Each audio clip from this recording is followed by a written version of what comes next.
Hi guys, welcome back. This is Davey Andell with Harbor Park CrossFit. We're going over day number 5 in your on-ramp journey. Today we're going to teach you a couple different movements. Some of them would include the double unders.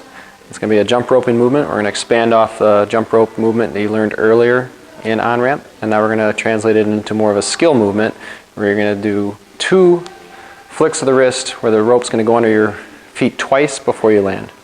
As a highly developed skill movement, some people get it in a week, some people get it in several months, some people are still working at it after being here for several years.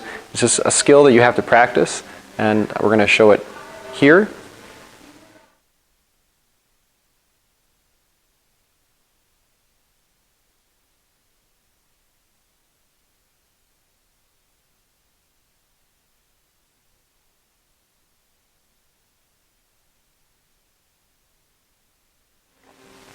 The next movement is the ring dip. This is kind of a gymnastics-based movement where we're actually going to get you up on the rings, and more of a tricep dip. A couple different things we want to focus on is obviously keeping the chest up and then working to keep those rings from rotating and causing the shoulders to rotate in and the elbows would go out. And you'll see that movement right here.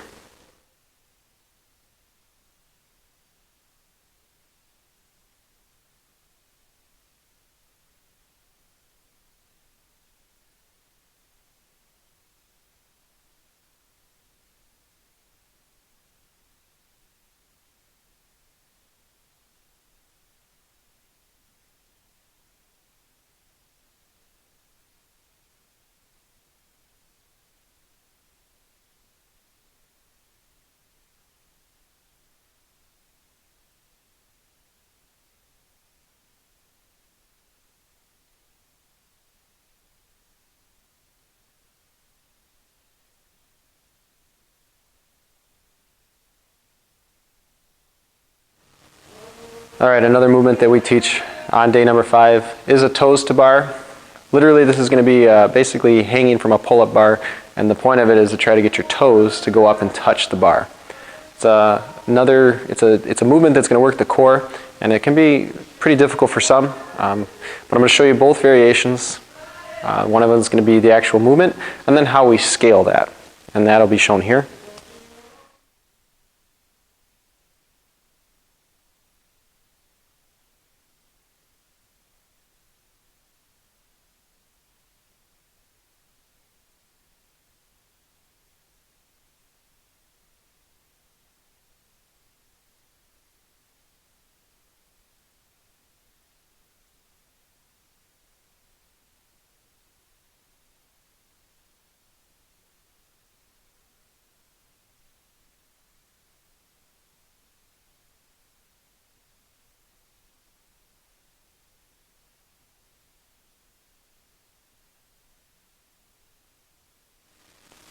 And then another gymnastics movement that we're going to show here is a pull-up. Now we all know how many people can do hundreds and hundreds of pull-ups. It is a very difficult movement, and it can be very intimidating for some. I don't want you to be intimidated. We're going to teach you the pull-up, okay? And then we're going to show you how to properly do it with range of motion, and then we're going to show you how to scale it for your abilities. It's a interesting concept because a lot of people come in here and they tell me they can never do a pull-up, or I just want to be able to do one. I'm going to show you how you're going to be able to do multiples, and then how you're going to build the strength to someday not scale it. Okay, so we're going to use some bands, and here are the 2 variations that I'm going to show you. It's going to be the pull-up as a strict, and then how we would scale that with a band.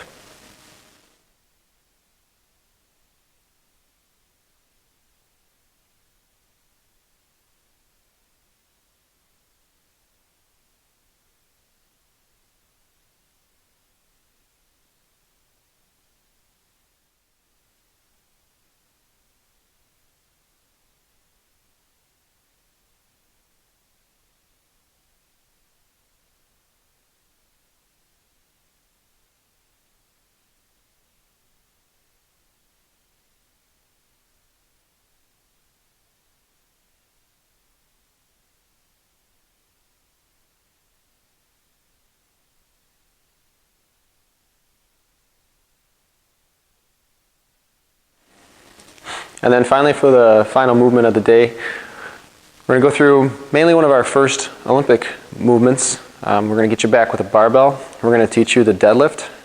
This is a pulling movement from the floor. It's going to teach you how to pick up a bar from the floor, or kind of translate it into daily life and how to pick up things from the ground properly.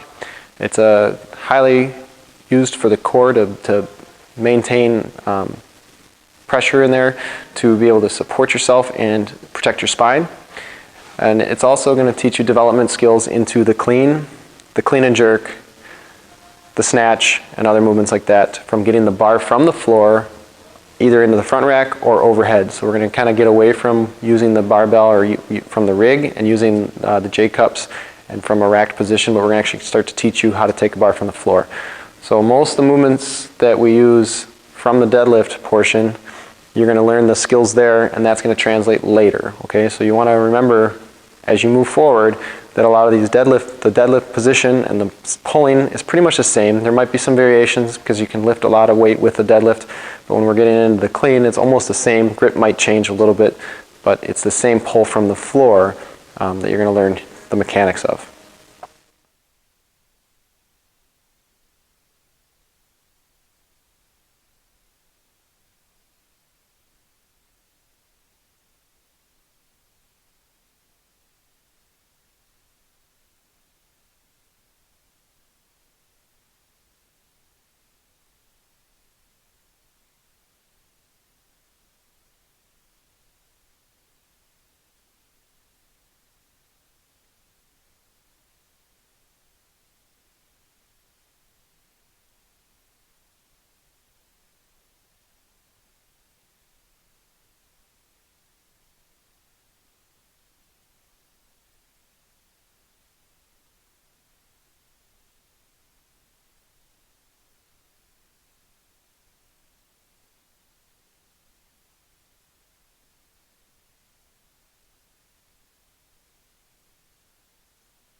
All right, after you go through all those movements and you've practiced them, we're going to finish up the session today with a nutrition talk. I'm going to put a little graph up on the screen here, and you're going to see that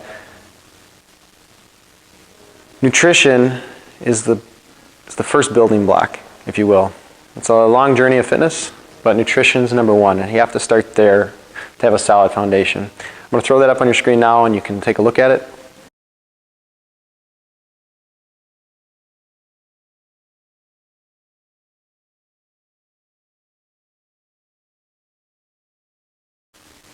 And now you can see from looking at that your foundation starts with nutrition. You can't out-exercise a poor diet. So you have to have a balanced diet, and this is going to be our first introduction into our nutrition. This is just what we found works. There's other diets out there that do work. But basically, we want to kind of break it down and make it as simple as possible for you. If I make it overly complicated, it's going to be something that is very difficult to follow and not transferable. So I want you to understand just a very basic understanding, and so that it can easily be thought of when you're picking foods to eat, it's easy for you. So we're going to start with the CrossFit prescription. And the CrossFit prescription diet for nutrition, they say you're going to eat lean meats, vegetables, nuts and seeds, some fruit, little starch and no sugar. So what does that mean? Lean meats, chicken, fish, some steak, ground beef, turkey, those things are our protein source, and that's really going to be good for the body. That's going to help to develop muscle, right? Vegetables, if we want to think about vegetables as our carb source, same with fruits. However, fruits are higher in the glycemic index, so and that's getting a little bit more advanced here, but that's going to mean that it has more sugar in the actual fruit itself. So we can eat plenty of vegetables. You just want to limit the fruits. Now the nuts and seed portion of that is going to consider for our good fats, and we want to think about fats as being good, okay? A lot of the things that we hear are fat is bad for you, fat's going to make you fat, and that's not necessarily the case. When you're eating good healthy fats in combination with a balanced diet of protein, carb, and fat, that can do wonders for you, and that's how your body is designed to work, okay? What we want to avoid is excessive carbohydrates, which would be empty calories, which I'm going to talk about here in a second, or excessive amounts of fruits and vegetables without supporting a balanced diet of protein and the healthy fats in there. And now later on, when we get into our other discussion on nutrition in OnRamp, we're going to talk about the zone diet and the paleo diet, and we'll get a little bit more in depth into that and what carbs, protein, and fat really do for the body. Really, all you have to understand is it creates a chemical process in the body that one helps you use food as fuel for your body and your workouts, and two, it also actually helps kickstart fat burning or fat loss, right? So if you're fueling properly, that's gonna help you in the long run. You want to avoid sugar, and that's refined sugar. I know I said fruits do have sugar in them. That would be more of a natural sugar that's in the fruit. We still want to kind of limit that. But what we're really trying to avoid is processed sugars, white sugar. So if you put sugar in your coffee, it's actually not very good for you. It's going to spike your blood sugar really fast. And your body, when it has too much sugar in the diet or carbs, it doesn't know what to do with that. So what happens is we end up storing that in the cells, and that turns to fat. You can't turn around and use that for later use, so it just sits in there. There's nothing it can do. And the only way to really lose that is through exercise. So if we can eliminate the unnecessary sugars in our diet, for one, we're not spiking our blood sugar, right? And then two, we're now using, we're not relying on that as our only energy source. We're using proteins, we're using fats, we're using the carb as our energy sources. So eliminating soda is huge. And generally, in this day, we're going to talk to you about what is one thing you can change, what's one thing that you can try to help change your diet going forward. And generally a lot of people say, well, I can maybe cut down soda.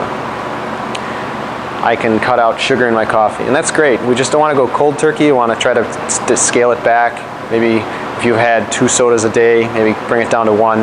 Maybe you have 4 sodas a week, maybe bring that down to 2 or 3, and then slowly eliminate it as we go. That way you're not just cutting cold turkey, and it's harder to break those habits. And that's what we're trying to do, okay? Because sugar acts as a habit former. It does amazing things to the brain that helps you crave it. So you want to try not to just cut it completely out of your diet right away. You want to limit it in smaller doses. When you eat, you want to think about fueling your body. Another misconception when we talk about diet is, I want to lose weight, so I'm going to eat less. I'm only going to eat 1,500 calories, or I'm going to eat 1,000 calories. Again, that's a misconception. We want to eliminate the 2 misconceptions. One is fat's going to make you fat, and then 2 is actually eating enough to fuel your body. You want to kickstart your metabolism. That's going to require, 1, fuel for the body, and that's going to require food. Secondly, you want to have fuel to actually kick butt in your workouts and get through the day. So if you have those crashes in the early afternoon where you feel like you're going to fall asleep, that's generally because it's a sugar crash, or your body's coming down off of the food and you don't have enough energy for the day, and you just feel lethargic. So your workouts are going to suffer. You're not going to come to the gym as hard that day. So you want to make sure you're eating, 1, enough to fuel your body, to kickstart the metabolism, and 2, to get the benefits of the workout that you're going to be receiving here. And sometimes that's going to require the calories to go up. And that's a shocker to some of you, but when you're kickstarting metabolism and when working out as hard as we do, that requires more fuel. So you're actually going to be eating more than you actually think you are, and that's going to be better for success in the long run. Now again, if you're eating the lean meats, vegetables, nuts and seeds, some fruit, little starch, and no sugar, as long as you're kind of staying in those boundaries and eating within a well-balanced diet, you'll be all right. As long as, so you know, I can eat empty calories, and that's what we're going to talk about here, is I can eat 2,000 calories worth of potato chips, and what did I gain out of that? Not much. It's all carb. There's a lot of fat in it because it's got excessive oil, and there's no benefits there to my body. A potato chip, even though it tastes good, it's not going to give me anything for my body. There's no nutrients in it, whereas if I eat a plate full of vegetables. I'm going to get a lot more fiber out of that. I'm going to get a lot of different vitamins out of that. There's more for my body to absorb and use than a bag of potato chips. So that's where we talk about being smart with your choices and not just saying, oh, it fits within my macros or it fits within my calories so I can eat it. You got to kind of, there's a balancing act here, and to make better choices, can I eat the bag of potato chips, or am I going to eat maybe this green pepper and maybe an apple? That'd be more preferred because there's more nutrients in that food for you. And that's where we go with empty calories. Empty calories would just be that bag of potato chips, that soda. There's no real benefit for your body there. It's going to burn off quickly, it's going to spike your blood sugar, and then you're just going to be hungry within an hour anyways. Whereas if you eat a balanced diet with some vegetables, nuts and seeds, and the meat, and you're balancing that out throughout the day, you're going to be fuller longer because the fiber in the vegetables, and you're actually getting nutrients that your body needs. And then again, that's going to translate into fuel in your body for your workouts. So this is a long discussion here, but we just want to make sure that we open it up to discussion and asking questions here. But it's a real basic talk. I hope you understood it. Hope it doesn't confuse you anymore. But again, just making better choices, okay? And then we can get into this with you too. We do some counseling or get into, can't prescribe diets for you, but we can kind of give you pointers. We're not dietitians, we don't claim to be. We just find that eating this way helps us and helps others. And we've seen huge success from this. And it's not just here at Harbor Park CrossFit. This has gone across many gyms, and it's been tested and proven that if you eat this way or change some of your habits, it's going to benefit you down the road for more success down the road. Hope you've enjoyed this talk. Again, feel free to email us or again ask questions when you get to this day. We'll open it up to discussion for you to answer any of those questions that maybe came up when I was talking about all this stuff. And again, we're going to get into paleo and we're going to get into zone diet later on down the road, day 11. Hope to see you later. We'll talk to you. Thanks for joining me. Let's see, we'll start that over again. See you later. Thanks for joining me.